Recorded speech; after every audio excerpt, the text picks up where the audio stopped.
Welcome, everybody. Hello. Hi. Welcome to another episode of the Underbelly Hours. We're happy to have you. Happy that you stopped by. And on this episode, we have two phenomenal guests that we cannot wait to talk to. But first, as always, we have to do a little digging into new music. New music, that's right. Also, who are you? We forgot to introduce ourselves. I'm Adela. And I'm Dan. And you're listening to the Underbelly Hours. In my basement! Take off your coat, stay a while! Like listening to new music? Want to know a band before they get popular? Tune into the Underbelly Hours, Sunday nights at 6 p.m. on WRSC 88.7 FM, and discover the best of local unsigned musicians. Don't miss out on the next big thing. Woo! Alright, new music coming at ya. It's a new week, new music, new tunes. Another week of the world not falling apart completely. Yeah. Another week where the aliens haven't shown up yet, which is also very disappointing. It's a little sad. Y'all can hurry up a little bit at this point. But in the meantime, we got some good music. Yeah. While we wait for the aliens. Dan, would you like to start or should I? Sure, I'll start us off. Alright, this is coming at you from a new project from this fellow named Daniel Isaacs. I met him through The Bunker, which is a weekly video live stream that Fletch Towel puts on YouTube. Shout and out. Daniel Isaacs is a pretty cool dude. He was a solo artist. He was also running an open mic as well. He's got some good tunes, but he is kind of rebranding almost, or I don't know if it's just a separate project or if this is like just going to be him now. Right. But it's under the band name Sleet now, Sleet. And he just put out a new song called Paramedic not too long ago, and it's got some pretty good vibes. Some good, Got some early 2000s. Yeah, early 2000s. Good classic vibes. Yeah. But you can hear some influences in there too. Josh said it kind of reminded him of I'll stop the world and Melt With You. Yeah. Melt With You. I forgot the band for that. Is it the English beat? No. They're from England. They're from England. Bowling for Soup covered it. Bowling for Soup did cover it. So, I mean, that's, more time appropriate. No, that's true. 2000s, like we said. Uh-huh. And I said I heard a couple, like, The Cure influences. Cure, for sure. Maybe in the melodies a bit. I don't know. But good production, good tune, good song. I think out everywhere. I found it on Spotify, so. Here it is. Here it is.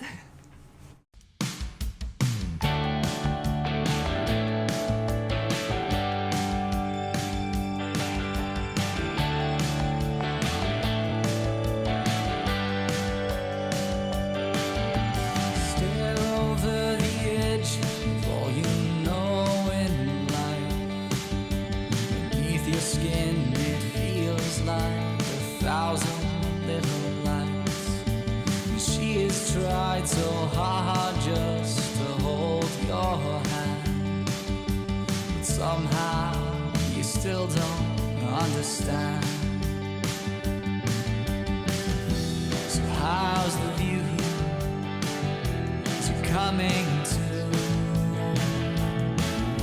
So come down from your bitter high, fall out of that broken sky. When you crash into earth, you'll be a wreck. Someone might be there to save the boy that you could be someday. Paramedic at the end. Paramedic save him.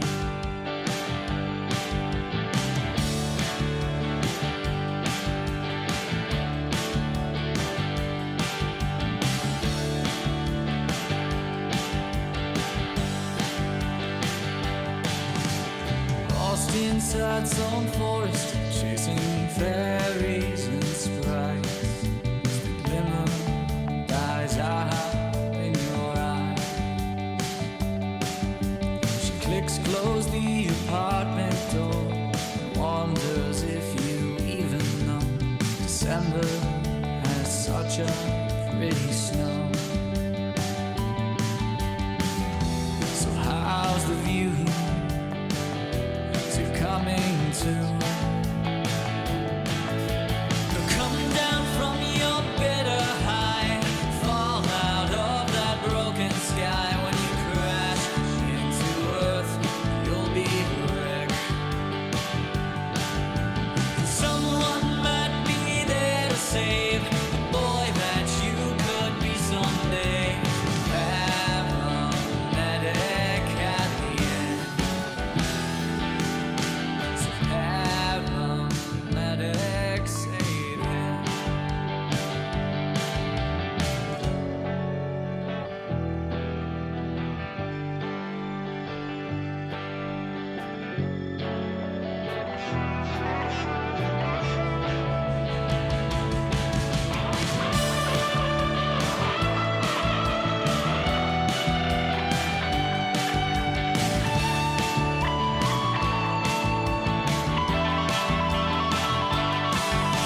So come down from your bitter high, fall out of that broken sky. When you crash into earth, you'll be wrecked. Someone might be there to save the boy that you might be someday. A paramedic at the end. So paramedic save him.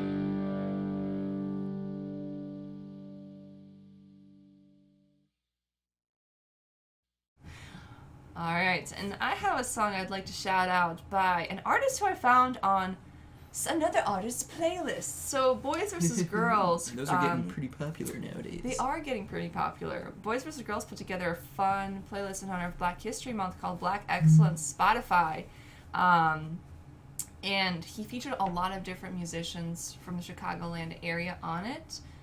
Just artists that he really, really loves who are black artists. And this guy, I kind of like, and I was grooving to a lot of the songs, but this guy kind of stopped for a second. I was like, whoa, it's so interesting. I haven't heard this before. And I was trying for the longest time to figure out what language he was singing because it wasn't in English. And found out he was singing in Senegalese. And the artist I'm talking to is Tukkiman. And he is a currently Chicago-based but Senegalese-born artist.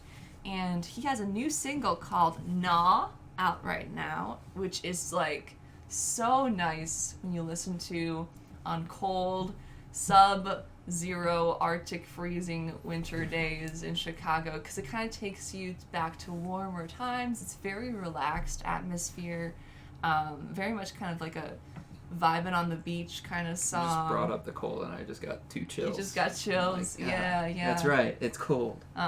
It's a really, really good track.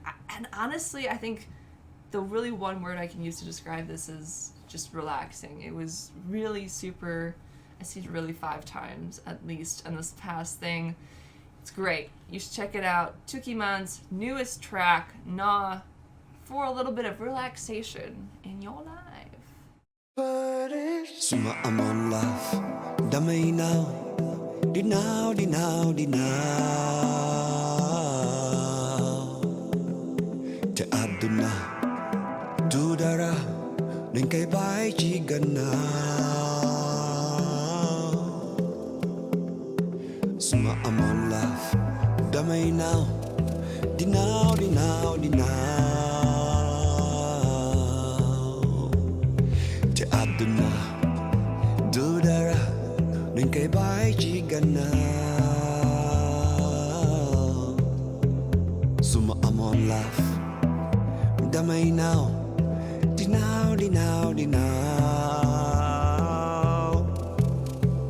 Sumlatanyan mang jagalo, giznara fusare bay. Ana kamal idei jes moaje, da kunyu fe anyo kana say ay. Buntu be obekuna, buntu be obekuna. Bumu jambi dog na tay, bumu jambi dog na tay. Buntu be obekuna, buntu bi ubekuna.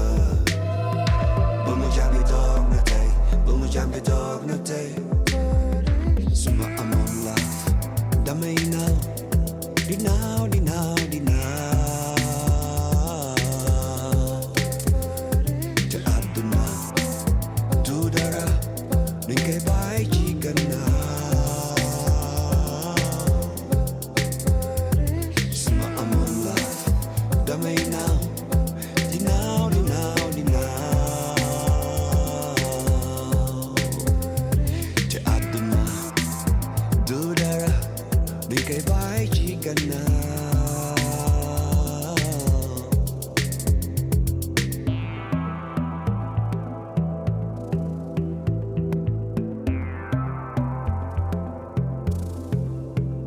Solo yàlla tajoo fejal balaa ngay pare mu daju sa morom xewalu yàlla du jeex lan moo jaar ngay xëccoo buntu bi ubbeeku na buntu bi ubbeeku na bu mu jàmbi doog na tey bu mu jàmbi doog na tey buntu bi ubbeeku na buntu bi ubbeeku na bu mu jàmbi doog na tey bu mu jàmbi doog na tey suma amoon laaf damay naaw di naaw di naaw di naaw te àdduna du dara dañ koy bàyyi ci gannaaw suma amoon laaf damay naaw di naaw di naaw di naaw te àdduna du dara dañ koy bàyyi ci gannaaw suma amoon laaf damay naaw di naaw di naaw di naaw.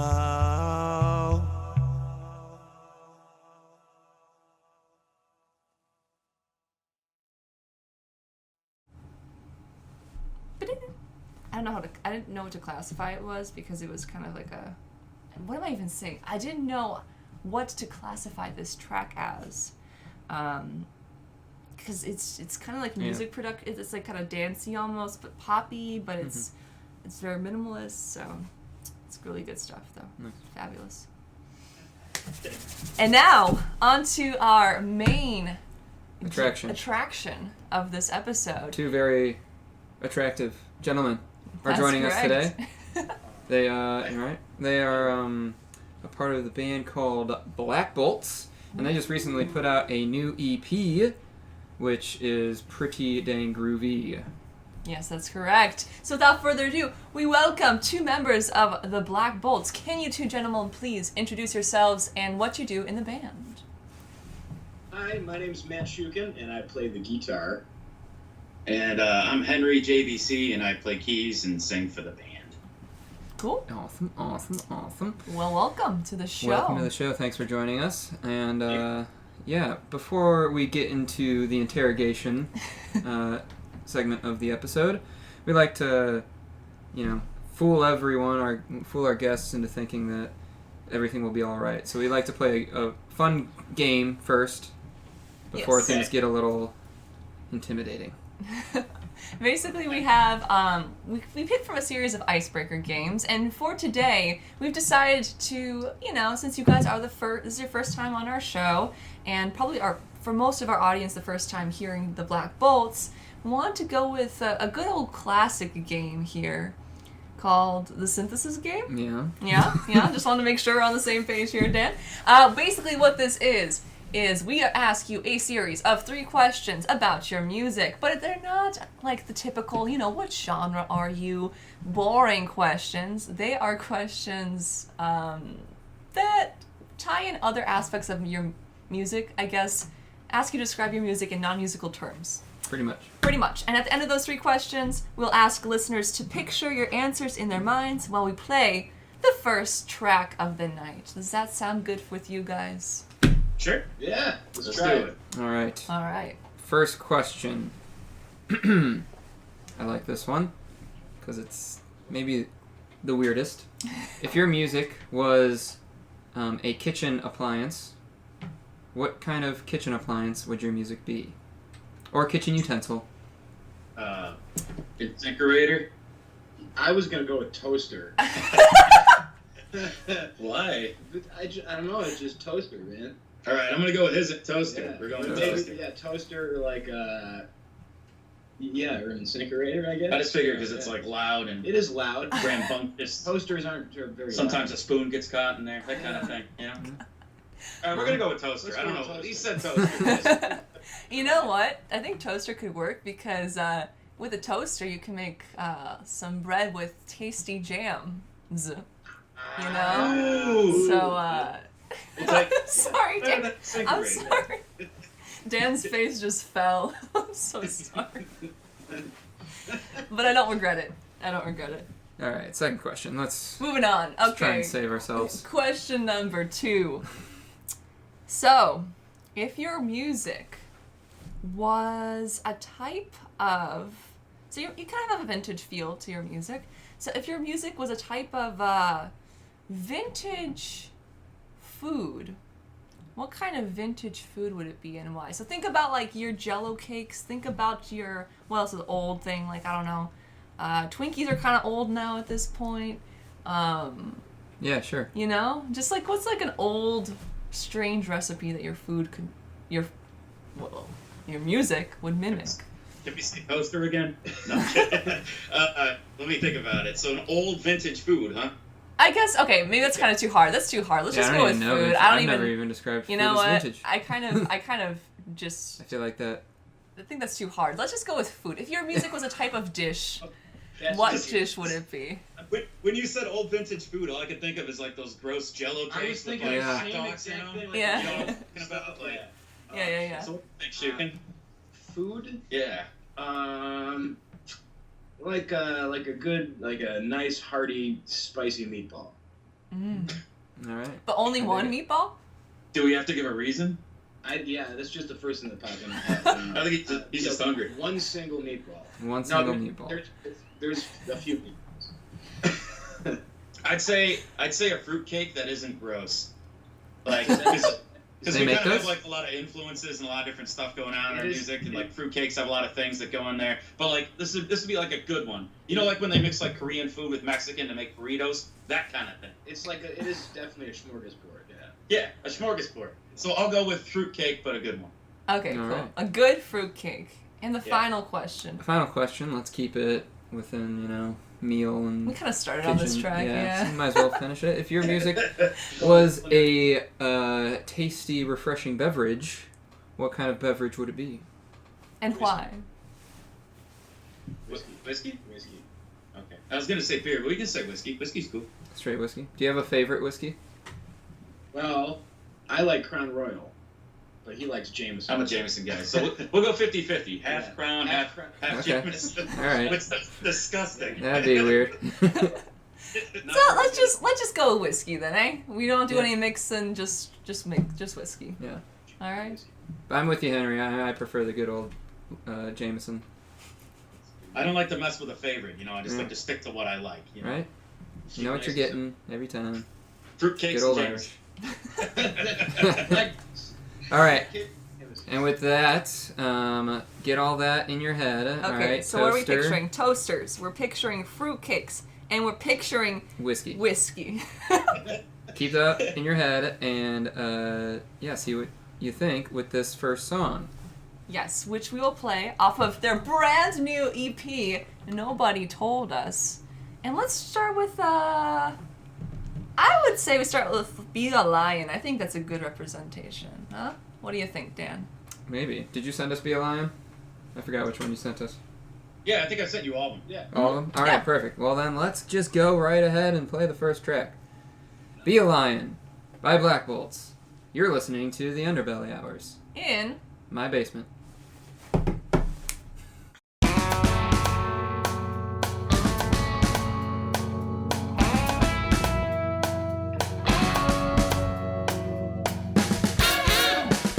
Be a lion in a world of lambs. Don't be anything or they can comprehend. Cause they'll criticize you, patronize you, they don't understand. Be a lion, oh, be a lion.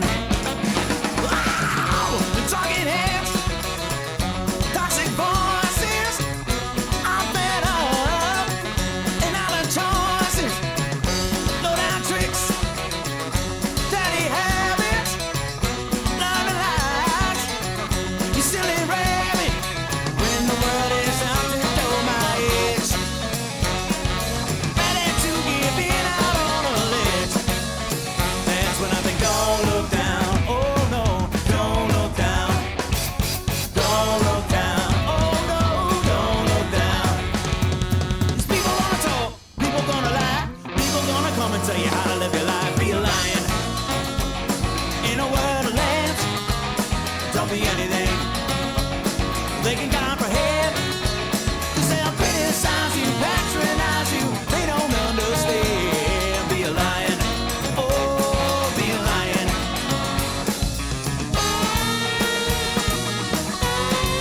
Wow!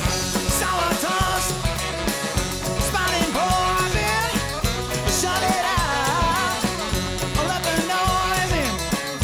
People say, and people do, but who you are is up to you. So when the world is out to go my edge, ready to give in out on the ledge. That's when I think don't look down. Oh no, don't look down. Don't look down. Oh no, don't look down. 'Cause people gonna talk, people gonna lie, people gonna come and tell you how to live your life. Be a lion in a world of lambs. Don't be anything they can comprehend. 'Cause they'll criticize you, patronize you, they don't understand. Be a lion, oh, be a lion.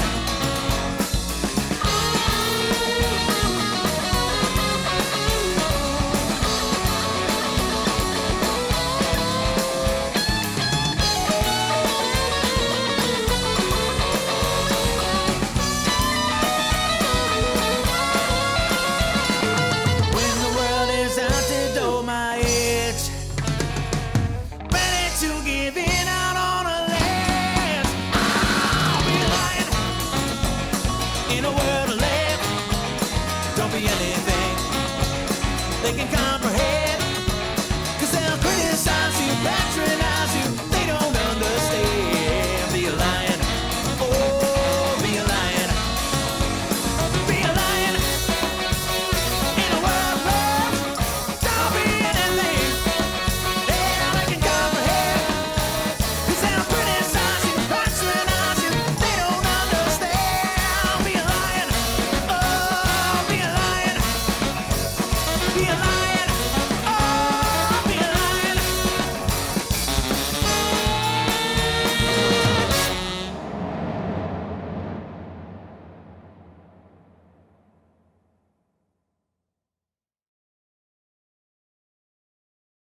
Well, after that fantastic tune, let's get into some talking about what the Black Bolts are, because it's the first time that you guys have been on the show, and we're really curious about, you know, your influences and everything like that. I kind of want to kick things off with, you know, just mentioning the fact that you have a very obvious classic kind of rock and roll influence. You got your guitars, your keys, you got a little saxophone in there too.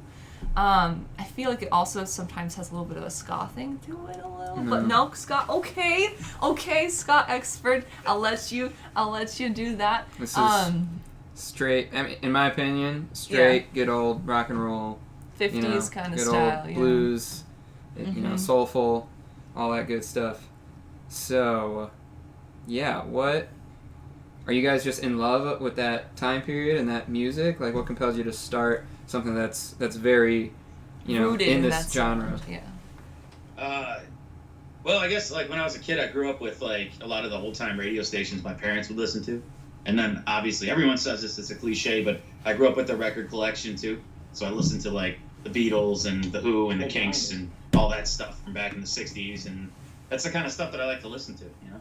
Yeah. I was raised on rock and roll too. My dad is he's a big vinyl guy, and when I was a kid, he showed me like Who and Cream, the Who and Cream and all that stuff, you know.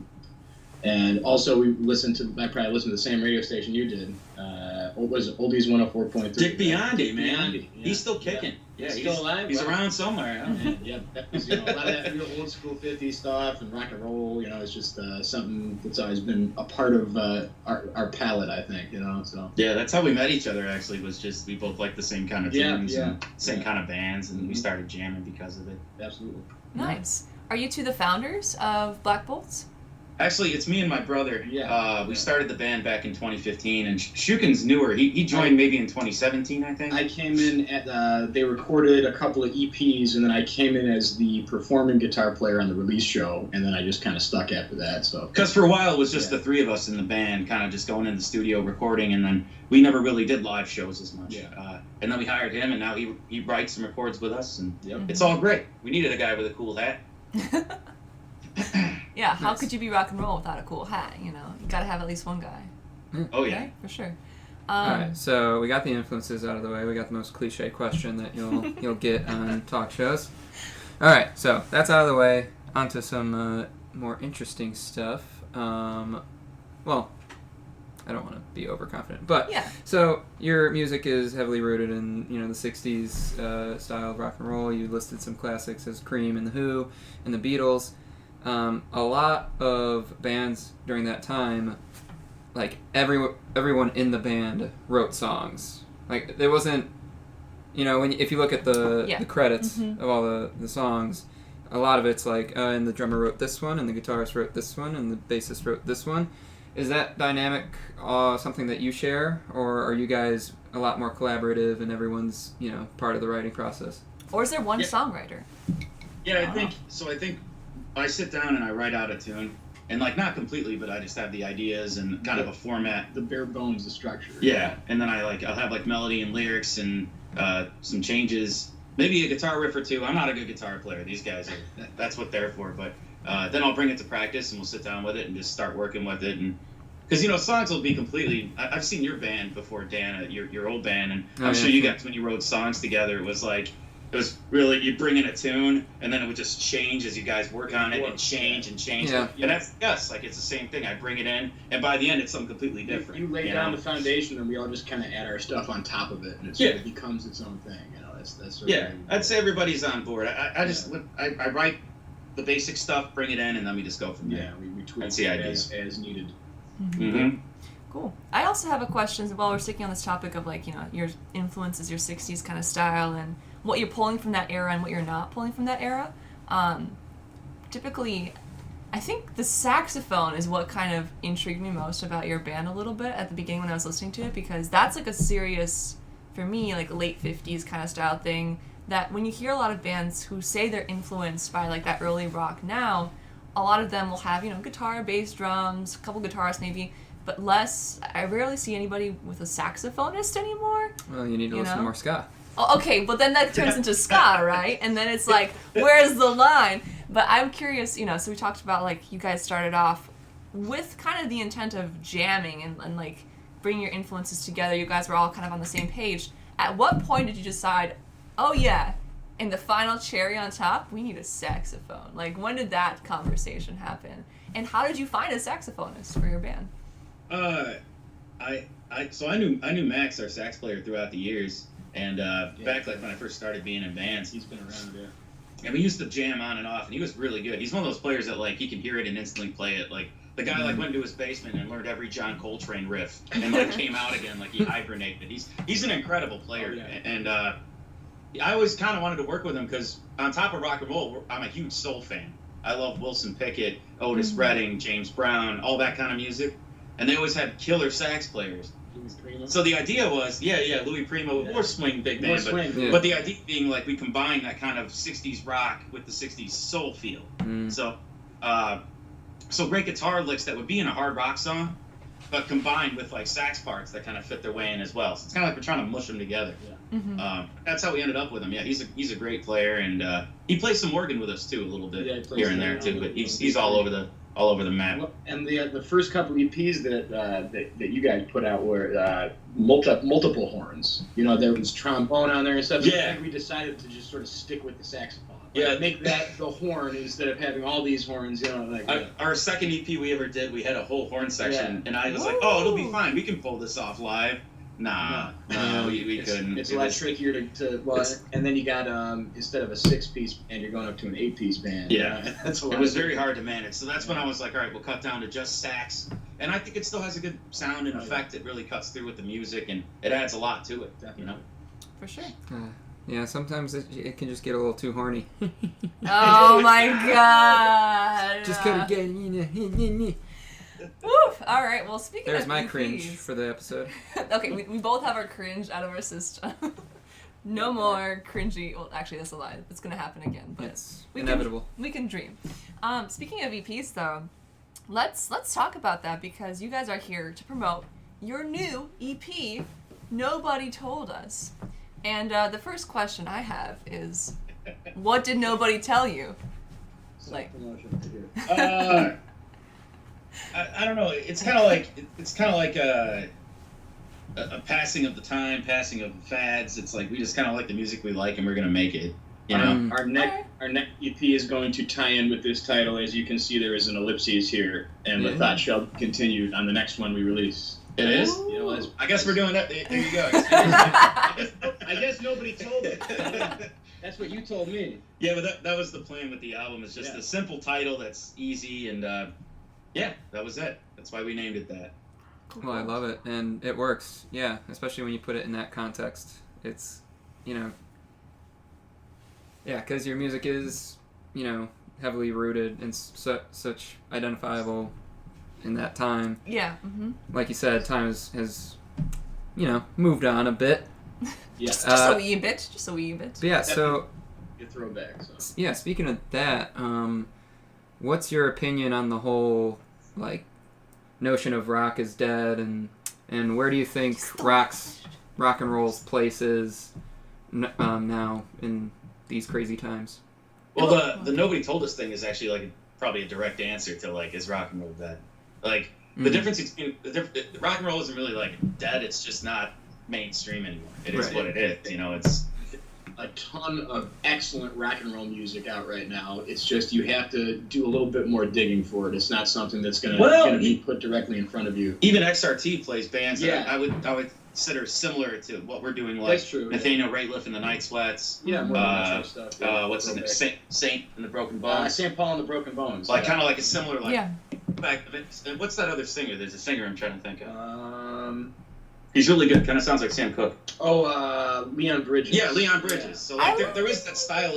That style still exists. Other people are doing it. It's just there's a great rock and roll. It's not really it's not really a mainstay anymore. There's a great rock and roll band from Philadelphia called Low Cut County too. Oh yeah, they're real good. And they make me believe that rock and roll, especially now we can't do live right now, but I've seen them perform before, and that's a real rock and roll show. I think it can be done. It's still there. There's still people who want that, who need that, but it's just not as you said, mainstream as it was maybe 20, 30, 40 years ago, Mm-hmm. Yeah. Do you think it's also dependent on location and culture within a city? Because I feel like rock and roll is still maybe a little bit more alive and well, maybe in more southern cities or in places like Austin or Louisiana, and Memphis. But in Chicago, Memphis, right? Nashville. There's always going to be more of a rock and roll vibe there, but where do you think it's different? Is there one in LA that is niche, or is it kind of more just sporadic? Well, in Chicago, there's the blues scene, but that doesn't really cross over with anything else. It's got to, it's either blues or it's not. You know what I mean? Yeah. Whereas I don't think nowadays location is terribly important because we have the internet. You can get your music anywhere really. But I think Austin, definitely there's a more of a scene there than there is around here, I suppose. I mean, I don't know. What do you think? Yeah, I was gonna say Chicago's Chicago's weird because it's got so many different little pockets of stuff. Yeah, that's like, true. You got it's metal, got its whole blues culture. It's got its whole metal culture. It's got a punk culture. It's really got everything for everybody, I think. It you is a know, melting pot. I've seen some of my favorite garage bands like at the Double Door and stuff, and yeah. so I think there's a market for Peace, rock and roll in our city. Just less now. I mean, we're all confined to basements now. You know, we're all confined. Is there a market for anything live nowadays? I don't, you know. Oh, yeah. That's why we got a webcam, right? Yeah, so you that's can, true. you know, Exactly. so you can watch a shower. But That was a joke. I make sure I turn mine off. You know. But yeah, anyways, but with the city of Chicago, it's just got so much stuff going on that I feel like there's room for everybody. You know? I think so. All kinds of good stuff going on. Not to stay on this topic for too long, because we will go back to your EP, but I'm just curious. I've started working last year in commercial radio, and Sell out. well, I'm just curious because I'm gonna speak out like a little devil's advocate, because I know there's people out there who will want me to ask, for example, what do you define as rock and roll? Because I don't necessarily believe that you're right. Like, I believe that the stuff you hear on the radio, like on XRT even, is more of this like pop rock kind of melange. And I don't think that there's like a true rock that's really that popular anymore. But what does rock and roll define to you? When we're talking about is rock and roll dead, what is rock and roll for you guys? This is hard. I know, sorry. We're getting into philosophy now. I just don't want to be like one of those like purist, elitist kind of sounding guys. For sure. But this is just specifically like my taste, right? Yeah. I think a lot of new stuff is rock and roll. Like even that Machine Gun Kelly stuff he did, that's pop punk, that's rock and roll. Like rock and roll extends itself very far. It's a very malleable substance. But it's definitely like an attitude and a feel to it. yeah. Well, I would say like the purest form of rock and roll for me is what you have from like the 50s to like the Ramones. I would say it's like and also Machine Gun Kelly is not rock and roll. it's an example, man. Okay. I'm just saying. Yeah, no, I had a hot take on Machine Gun Kelly in last week's bonus episode. If you want to hear that hot take, you can check out the bonus episode on YouTube and other streaming platforms. Yeah. Hot take on Machine Gun Kelly. It was cathartic. Anyway, continue, guys. But I'd say like rock and roll is just something that kind of pushes the boundaries and just combines a lot of influences together. Even some rap that I've heard sounds like rock, especially newer rappers, and they're combining kind of like the emo sound with a pop punk sound with a trap beat. Like everything's kind of changing and becoming different things, but it's all still rock and roll to me. I think To quote Billy Joel. That's good Billy Joel stuff. I think it's definitely a feel, man. Like it's Attitude? a feeling and an attitude of sort of putting your soul into it. That's kind of the way I look at it. All right, cool. I like that. It's an Yeah. attitude. Yeah, pretty cool stuff. Should we play another track real quick? Let's play another track to get the listeners' minds back on the EP, and then we'll dive more into that. How about we have y'all pick what song we should play next? Yeah. What do you think? Which song is the most rock and roll on the EP? How about we do our single? Let's do Have Not. Do you have now? We'll do the single. Let's do it. When you're listening to Have Not by the Black Bolts. On the Underbelly hours. In my basement.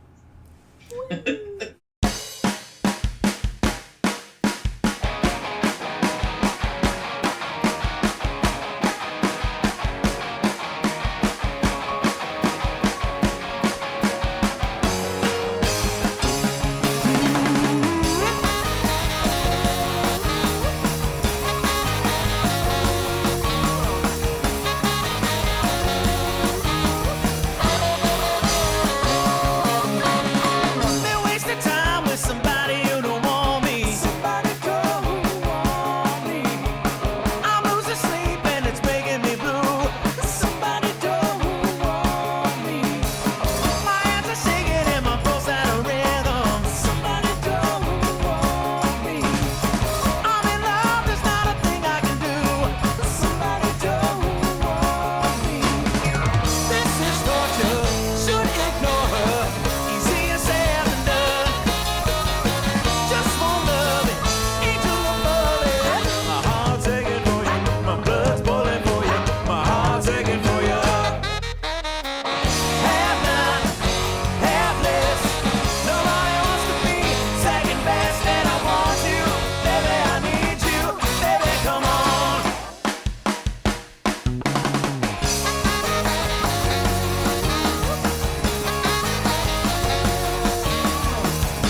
Lovely.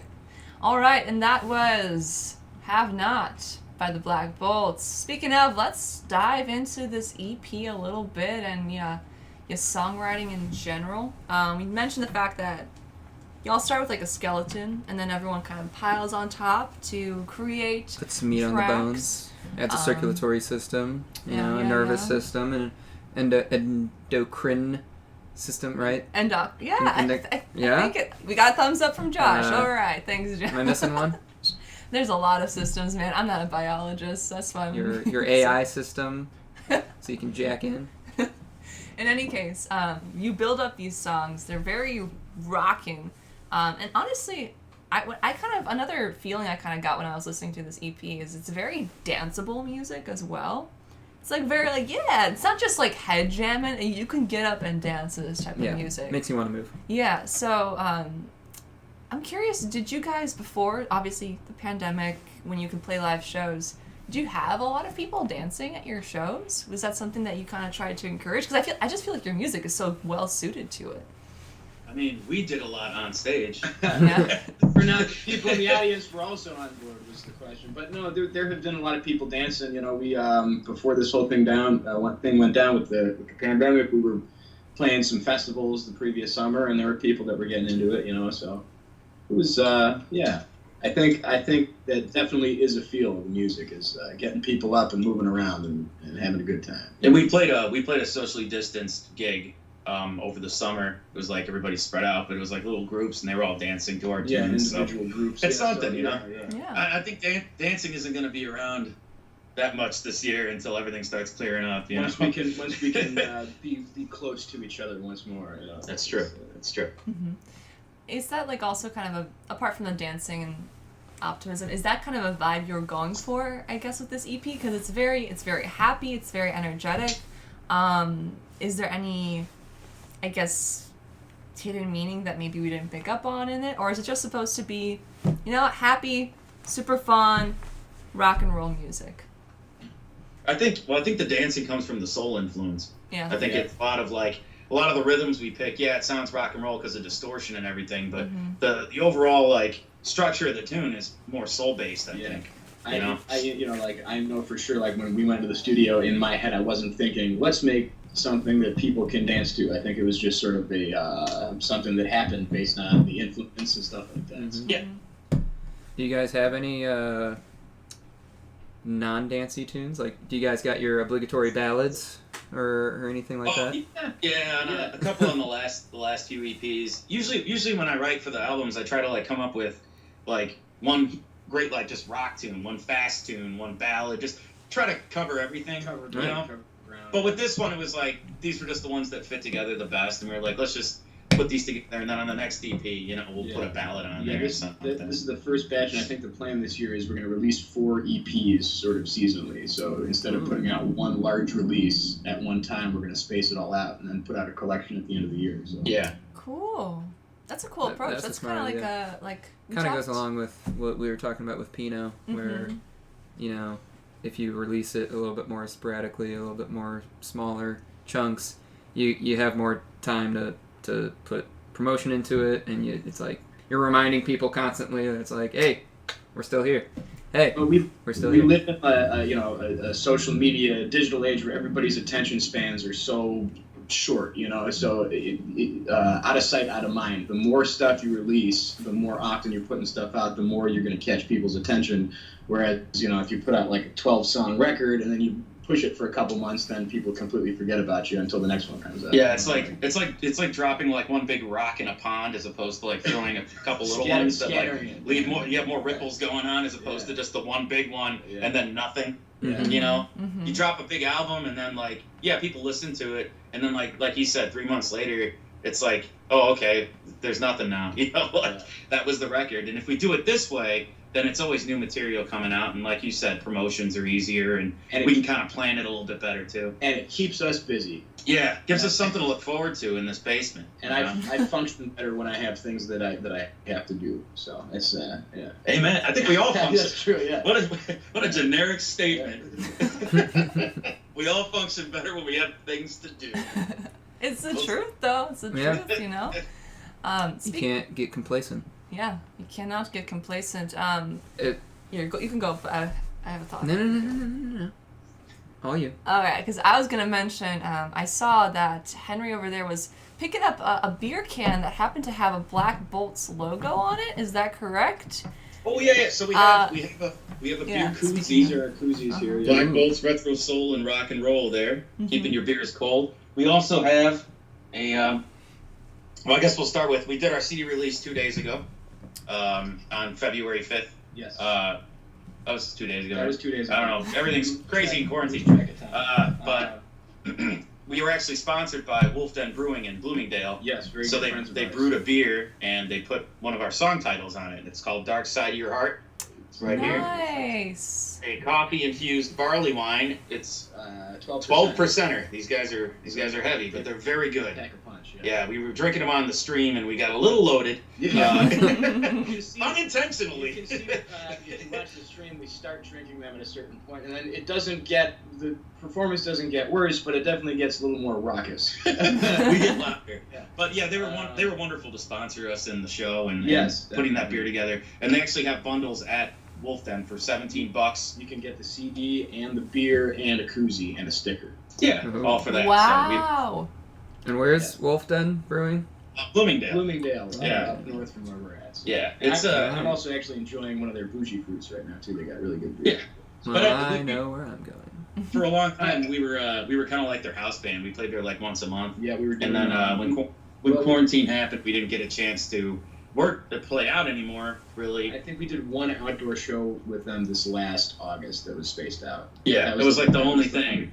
Yeah. But yeah, they've been really cool to us. But Yeah. we just wanted to mention them, get them Great out people, there, we want and to give them a shout it's out. really nice For of sure. them. And if you guys like beer, you should check them out. Yeah. I love Yeah. the beer. I love yeah. it. I But yeah, think- spread the love. Mm-hmm. Check out Wolf Den. Yeah. We love shouting out local breweries. We love that. And we also love the fact that more people seem to be doing these collabs with like your local brewery and a band come together to support each other, shout it out. I think that's so good. If you find yourself in a situation, listeners, where maybe you used to play a lot at a certain bar or something, maybe try reaching out, get something going like what Black Bolts did or what Pinot Farina did. You guys Yeah, can mutually Sleet up. benefit. Yeah, I think it's a super cool thing. And who doesn't love beer and music, right? So Losers, that's who. It's my favorite thing, so it goes hand in hand. that's right. Cool. Well, it's a community, it's good to help out each other, especially during these times. So. Mm-hmm. Did you guys say which song title is on the label of the beer? Yeah, which one was it? Oh yeah. That is Sorry. Dark Side of Your Heart. Yeah, it's Dark Side of Your Heart, which is based off our song Dark It's Side. called, the song is Dark Side, Mhm. the beer is Dark Side of Your Heart. Yeah, we figured it's a darker beer that fits. Yeah. It Mhm. works. See that segue action I was pulling? I did see that segue action you were pulling. So you're now listening to I- Dark Yeah. Side by Black Bolts on... The Underbelly Hours! In my basement.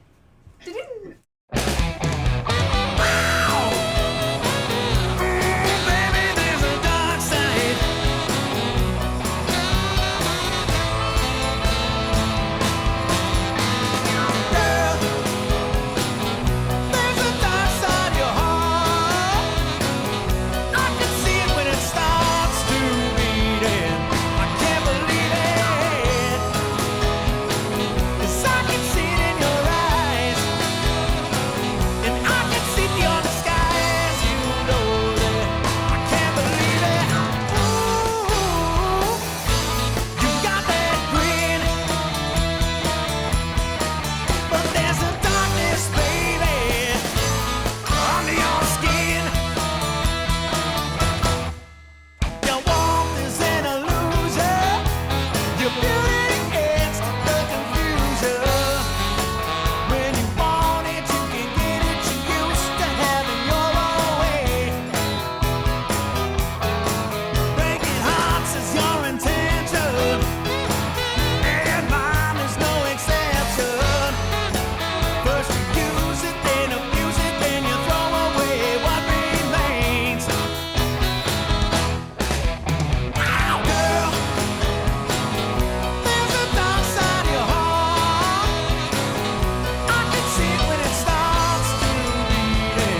side of your heart.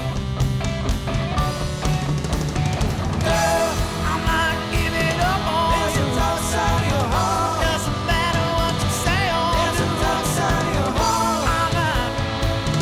There's a dark side of your heart. I'm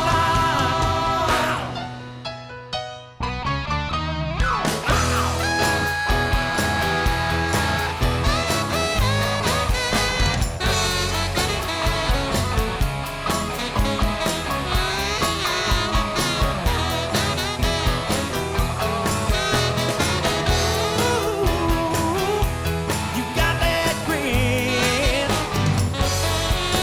There's a darkness, oh darkness under your skin. Ooh, you got that grin. There's a darkness, oh darkness under your skin. I'll just wait, you put me on a shelf. Take it, and I'm killing myself. I'm killing myself.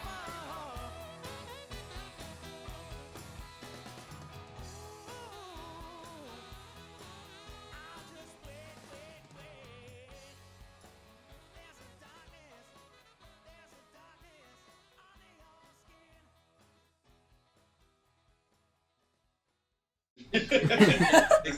It makes me laugh every time you say it. I'm trying not to because I know you guys are segueing. No, it's hey, you know, if somebody laughs, it's always a good thing on this podcast. We're not serious, if you can't tell. We're not very serious people. So That's You cool with us. gotta have. Well, neither are we. So Yeah, I was we're- gonna say we're cool with that. If you're not We having should- fun with, you know. Yeah, next week we should just come in like fully like suited up, yeah, really like This is Lex the time. Friedman. Just, Very, good posture and yeah, yeah. everybody, very, very. Starbucks lattes in hand. and only talk about the music theory. Only What- of the last Sounded 50 like years. a augmented. So which modes did you implement for that song? Speaking of, actually, you know what? Funny enough, I'm now curious. Did you guys, we've been talking to a lot of different types of musicians on this show. We've ran into composers who are self-taught. We've ran into graduate students who have released jazz fusion EPs. So where do y'all lie on the spectrum of learned musicianship? How much have you guys been taught, like self-taught, and how much have you guys picked up through schooling of some sort with your musicianship? I learned to play the guitar from listening to Kiss records. That's about it. Fair enough. Yeah. I'm self-taught. Everything I do is mostly, I definitely have learned quite a lot of theory along the way, but my most valuable asset is my ear, for me personally. So. Yeah, I would say both of us probably learned by we've run a lot of jams and open mics together, and we've played with a lot of different types of musicians. Yeah, I feel like that's the best way to learn. Just playing with other people, learning how to read other musicians, learning, just how to listen and different styles see and what's all going that on, stuff. Yeah. And then with me, I'd say it's like 75-25. I took lessons when I was a kid, and I hated them. And then I got older, and then I was like, well, I want to play like fun stuff. So I learned like Jerry Lee Lewis on the piano. I learned guitar. I actually started as a drummer and then just worked my way forward. But this guy plays like every instrument you can imagine. I don't know about that. He can form a band by himself. I don't know about that either. But yeah, it was a little bit of schooling as a kid, and then just picking it up when I got older. Because then I feel like it's more fun when you're not getting forced to do it. It's Yeah. Oh, yeah. When your parents aren't like, oh, your friends are playing football and you're stuck playing scales. Like, no kid wants to do that. Well, so my dad is a jazz guitar player, and he would gig out a lot, 80s and stuff. But he actually discouraged me from playing music. He's like, "Oh, you shouldn't play guitar." I kept asking him, "Teach me how to play guitar," and he said no. And so, now I want to play more. So allowed me to, so I'm going to do it. We had opposite. Yeah. We had opposite. Yeah. But I think in a way, like, he sort of did that on purpose, because it's like, if you don't really deep down want to do it yourself, then you're never gonna push forward through it. So he kind of did a little reverse psychology there, and it worked out very well. So Yeah. No, there's something to be said about that where it's kind of like forced upon you. It's no longer that much fun. You got to let the curiosity drive the the learning. In my opinion. And that's how you get like really original stuff, right? That's how you learn how to start writing music too. Because when it comes from here, because man, there's some students, for example, that I've had that I try to. Suck. We have like I'll introduce. It'll be like a jam session day because like I see that they're getting tired of like learning whatever that they're learning on piano or cello or whatever. I'll introduce you, be like, hey, I'm gonna play this. I want you to try improvising over it. I'll explain the basic ideas of improvisation, and if they're the type of kid who's forced to take lessons, I notice that they all. Yeah. It's just so hard for them to get into because they don't understand. Whereas the kids who really do love this and like taking lessons, they choose to take lessons. Yeah, they're all over that fucking shit. They don't ever practice their actual homework, but improv day, we'll do it. So definitely something to be said for that. And are you guys a very jam band when you guys play out live? Do you guys like doing a lot of improvisations and stuff, or are you guys mostly keeping it to the classics, whatever song you wrote, you're kind of sticking it to it as it was? Yeah, it's kind of... Well, with the originals, we usually keep those to like a T for the most part, just because I feel like with those, a lot can go wrong very quickly. Minimal improvisation on the originals. A couple of the parts that I play for one or two of them, I play different every time. But on purpose? Yeah, intentionally, yes. At least that's what I want them to think. I didn't say nothing. I'm sorry. But yeah, we're like, I wouldn't say a jam band in any capacity, but a band that jams, yes. A lot of like the blues numbers and stuff like that. We kind of go back and forth and stuff. Or like sometimes we'll be playing a cover and it'll like remind me of another song, so I'll just start singing it, and then the band's just like, oh, we're doing that now. And then we do a mashup. Yeah, so just like, because I like to see what happens. I like worried, nervous faces around me when we're playing live. So I know the show's going well. Keeps you on your toes. Yeah. When my brother's in the back and he's like, what's going on? Yeah. Like, it's fine. Don't worry about it. Fun, yeah. So I'm sure you guys have a lot of covers in your repertoire. What is your favorite cover to kind of just let loose on and just jam out on? Want to go first, or? I like Shame, Shame, Shame. I was just about to... Well, we should pick two different ones. So you tell them why you like that, and I'll pick another one. It's a Smiley Lewis tune, old New Orleans guy, and that's a great... it's just a jump song, blues jump song. It's got a fun ending. It's got a fun chorus. It's just a good time. Yeah. Yeah. I'm gonna elaborate a little bit on Shame, Shame, Shame, though. We love that song because it's Smiley Lewis was a great guitar player from New Orleans that was super underrated. Yeah. And he like never got any representation, and then he got overshadowed by Fats Domino, who you guys probably know as I Thrill on Blueberry Hill and all that stuff. It was also fantastic. Right, but Smiley kind of got buried by the label and by the culture of New Orleans at the time was changing. Didn't get a lot of exposure. But he's wonderful, great guitar player, he great singer. His stuff is so much fun. It's called jump music essentially, which is like a mixture like big band, a little bit of rock and roll in there. It's got that sort of great stuff. Louis Prima feel to it. But that's a great number. We like playing that one a lot. It's a lot of fun. And then I guess my pick would be, if it has to be like a jam song that we like. What? Any cover? Like, any cover. Any cover? Yeah. I love, one of our favorite bands is a band called the Sonics. Oh, yeah. From Seattle, from like 1965, 66.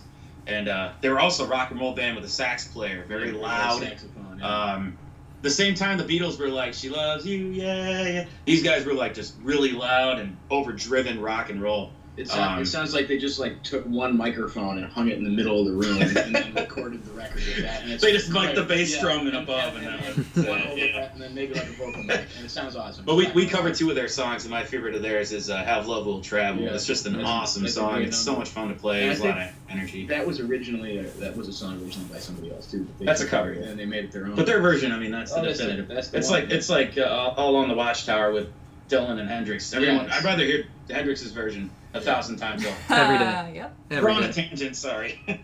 No. That's what this show's about. Yeah. Tangent. And also, if you're on a tangent, that's right. It's fine. We love to digress. We love to digress. It's my favorite hobby. And actually, one last little thing about music. So you asked about favorite covers, and I'm noticing that you guys have a very big brain knowledge. I don't know why I said. And you have little brain vocabulary. Yeah, that's true. I work in radio. I talk good. You guys seem to really enjoy talking about like musicians and bands that you really, really love and dig. So I'm curious, what would be like a dream collaboration? If the Black Bolts could collaborate with anybody, and I'll say living or dead because dead people are fun. They really know how You to know party. what? I'm just gonna. Cut the show there. That's it. Really fun. The orange juice is doing something to me. I don't know what the orange is. That just orange juice? I don't know. Favorite collaboration? Go. Or yeah. So would it be with like a band, or can I just It could cherry be pick? cherry pick. Yeah. Cherry pick. Oh man, that's really hard.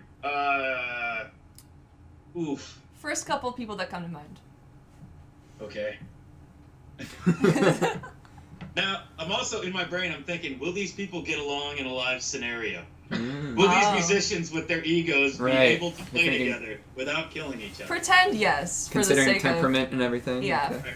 Pretend they're all really chill, nice guys, and everything would work out. Yes. Mm-hmm. Yoko Ono. Just the whole band is Yoko Ono. It's like Outkast, Hey Ya, when Andre's playing all the instruments.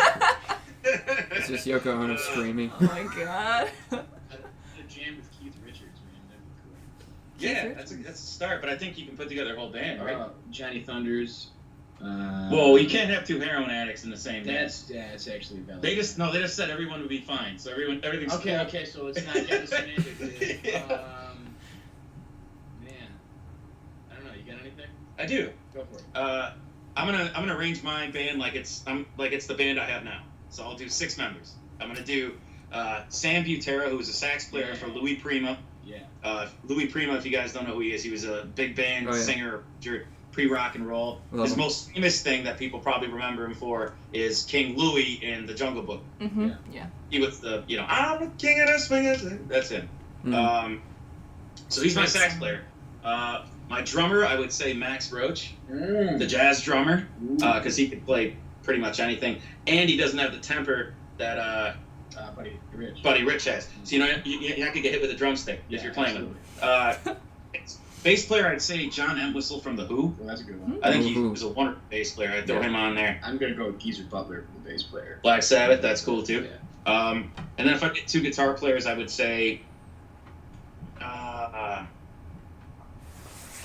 Vic Jones from The Clash. There you go. That's a good one. And anybody from Thin Lizzy would be fine.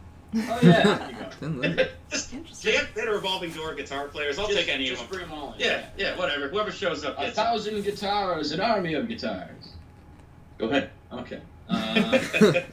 You're up, Buttercup.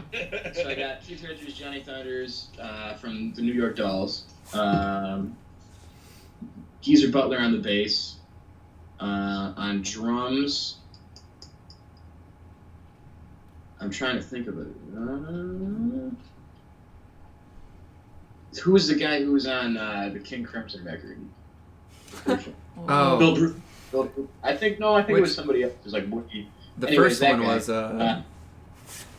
no, I should know this. I mean, Yeah.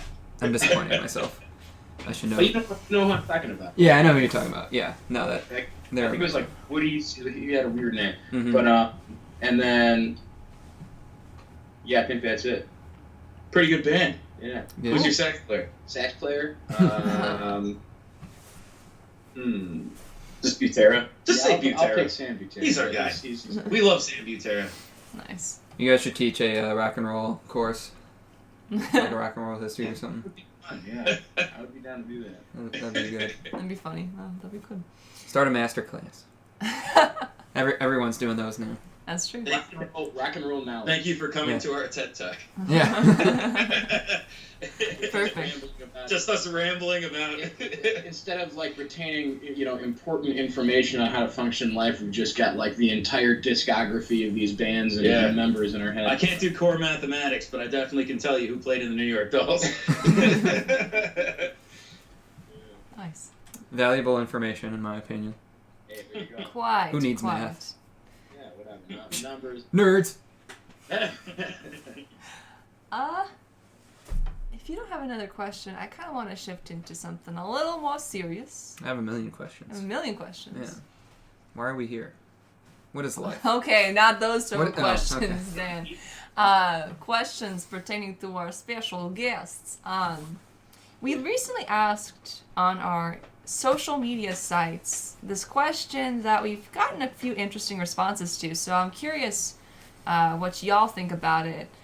What worries or worry do you have for your band going into 2021? I guess let's try and narrow it down to one if you can. Like, what worries you most going forward into 2021 in terms of music or your band? And then, on a happier note, after that, what are you most looking forward to? Yes. I think the biggest thing is we're kind of sitting around and waiting until when we can go back and go out and do our thing live. Because we want to be. We got to be safe. We got to be smart.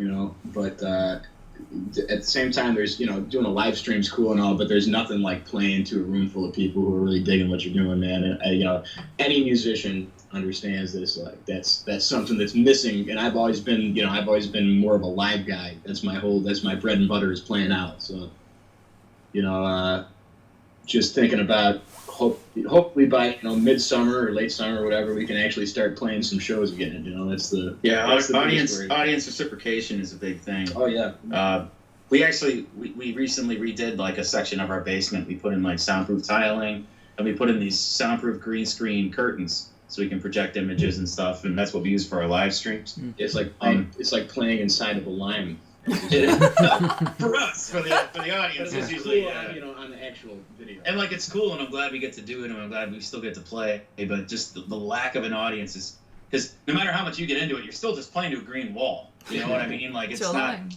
It is what it is, and I think that's the biggest thing for me about 2021. My biggest fear is it's going to be another year before we can actually get back out and start doing like safely. I know a lot of people, and I'm not judging whatever people are doing. That's fine, but. I think as a band, we prefer to do it in a safe environment where, if anything happens to anybody, it's, I don't know if we could live with that. So, that's my biggest fear. Just lack of an audience, lack of getting back out there. Same as you, Shu. Yeah, man. Same thing. Yeah, I just want to jam, man. Let's do the positive one now. You start. I'm looking forward to recording the rest of these EPs and getting out some really cool music. This is, I've been in bands before this, and I put out a couple of EPs, demos here and there, but this is really the first actual thing that I've put in a lot of effort that I'm very proud of that's been recorded and released. So it's I'm very pumped about that. And ditto. Yeah. Awesome. I don't know. I'm just excited to record, and these live stream shows, they're not the most ideal thing for a band that prefers to be live, especially like us. We're all about running around and interacting with the audience and doing all kinds of stuff. We can't really do that down here, but it's better than nothing. So I look forward to doing the live streams as well, just to keep us active. Yeah, just to keep tight as a unit. I'm looking forward to staying afloat in 2020. Yeah. Keeping our heads above water. Yeah, if we can at least manage a couple of albums and get to talk to cool people like you guys, that's fine with me. So. Oh, I think you're very They met me. But hey, don't get too cocky just because you got a bald head, eh? Okay? I actually need to keep up on You need shaving. it's not even bald anymore. I'm what lazy. are you doing with your life? I know. Bro, but, what you doing? Alright, back on topic. Get out of my insecurities. Back on topic. Considering all that, I was talking to a few people about this, that there are some people that in some acts, some bands, musicians, it's like the live show is their best like promotion tool too. Like some people were able to kind of thrive and everyone being online, and they were kind of be able to command that by shooting out all the hot takes and yada yada yada, and they were kind of able to get more traction because everyone was glued to their phones, and they're just better with online promotion, but maybe not always the best live energy. And there's some bands that are just like you kind of need to see them live. Yeah, I feel like to really get drawn in, to become like a really dedicated fan, right. Well, that, and also just where the band is best at like promoting, like right, true. Meeting people and hanging out after the show and making those like real fans instead of just kind of getting clicks on Facebook from a meme or something. And I mean, would you guys consider that you're juggling both, or you're really like you're just, that's why you're waiting to get out and go, because it's like your bread and butter for also getting people to follow you guys? I think we've had to learn how to get better at doing the online thing, because we definitely are, we are more of a performing band. That's how we've always done it, going out and playing shows, talking to people, networking. But we've definitely had to learn how to adapt to that. So yeah, I'd say a little bit of juggling. I mean, also, I want to apologize. That's my nephew in the background. I don't know if you guys can hear him. He's spinning around. So just throwing that out there. He's having a good time. He wants to have his input on your show as well. But I guess we just had to learn. Like, I think a lot of bands have to just kind of, if they want to survive in this climate, have to kind of split it 50-50. For now, we're gonna have to rely on live streams to get our names out there. That's the only way to do things. At least, like I said, safely. For now. So. But we've definitely always been, more thriving as far as performing out. That's kind of been that's the sweet spot. Even when we play solo, we just being in front of an audience is everything, man. Yeah. That's the reason we do it, right? Why else? It's showmanship. Yeah, it's a lot of fun. You gotta be there. You gotta make eye contact. Well, I'm wearing sunglasses right now, but you gotta make eye contact with people. Right. Let them know that they're part of what's happening. You know what I mean? So. Right. Mm-hmm. Fair enough, dudes. Very rock and roll of you. Yeah. Yeah, I would say. Full circle. Oh, look at that. Well, I think, that draws us near the conclusion of our talk here with you. It's been such a lovely time. We had quite the blast. Is there anything you guys wanted to talk about that we missed? Anything you wanted to promote that we overlooked? Mm-hmm. Want to talk about Twin Peaks for 2 hours? Oh, no, I guess just we really appreciate what you guys do. It's especially for local original music. It's hard to find outlets, and places to really talk about what literally what you guys do, where you talk to the artist and you get them on and you play their songs, and that kind of stuff is really appreciated now. So thank you guys for doing that. Also, our stuff is on Bandcamp and our website. It's not on Spotify yet because there's like a delay. There's all these guys like counting peanuts or whatever they're doing over there, before they can approve our music. They got like an abacus, and they're like, "Oh, well, now it's time." So it'll be up within the next week or two on there. And like Henry said, we just appreciate you guys doing this. It feels good to know that somebody cares about the stupid things that I have to say. So that was well said. Yeah. Sure. Also, again, just to throw it out, we want to thank Wolf Den for helping us out with our stream and sponsoring us. That was really cool of them. Check them out for sure. And grab the Dark Side of Your Heart beer with our EP there while you still can. You can get a physical copy. So. Yeah, absolutely. Go pick it up. And I don't know. We look forward to the next 3 albums. And yeah, we're really, really pumped about. We're looking forward to releasing them and recording them and just playing in our giant lime room. Yes, and staying busy during a global pandemic. That's the most important part, So yeah, I think that's about it, man. Yeah, great, beautiful. Well, we appreciate you guys too.